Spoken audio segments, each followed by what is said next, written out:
સાચા ફેરા કેટલા? 7 કે પછી 4? 4 છે: ધર્મ, અર્થ, કામ અને મોક્ષ. કમૂરતા શું છે અને લોકો કમૂરતામાં લગ્ન શું કામ નથી કરતા?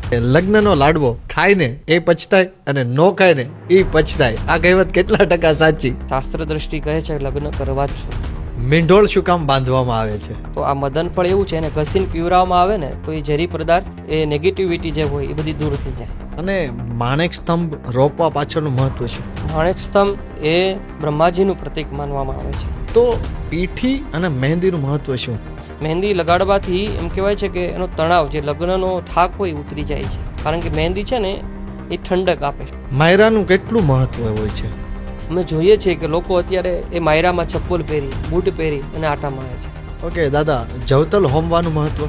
ચૌતલ છે અન્નનું પ્રતીક છે. ચૌતલ કે ત્યારે કોઈ પણ વસ્તુની જરૂર પડે તો મૂંઝાતીની ભાઈ તારો છે. સૌથી વધારે લગ્ન દિવસ દરમિયાન થતા હતા અને અત્યારે ધીરે ધીરે કરીને રાત્રે બહુ મોટી સંખ્યામાં લગ્ન થઈ રહ્યા છે. તો એમના વિશે તમારે શું કહેવું છે?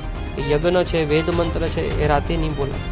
માણસોના મગજમાં જે ડાયરેક્ટ ક્યારેક ડિપ્રેશન આવી જતું હોય છે, એન્ઝાયટી ને એ બધું ખરાબ વિચાર આવી જતા હોય, એવા શાસ્ત્રની સાથે તમે હો છો તો છતાં પણ આવતા હોય છે ખરા? ભજનના પ્રતાપે તમારું ગમે એવું કામ ન થતું હોય, અથવા તમે ગમે એવા અટવાયા હો, પણ એક વખત ભગવાનનો માર્ગ તમે કેમ કીધું ભરોસો, એની પર ભરોસો રાખી લ્યો. દાદા, તમારા મતે આમ પ્રેમ શું છે?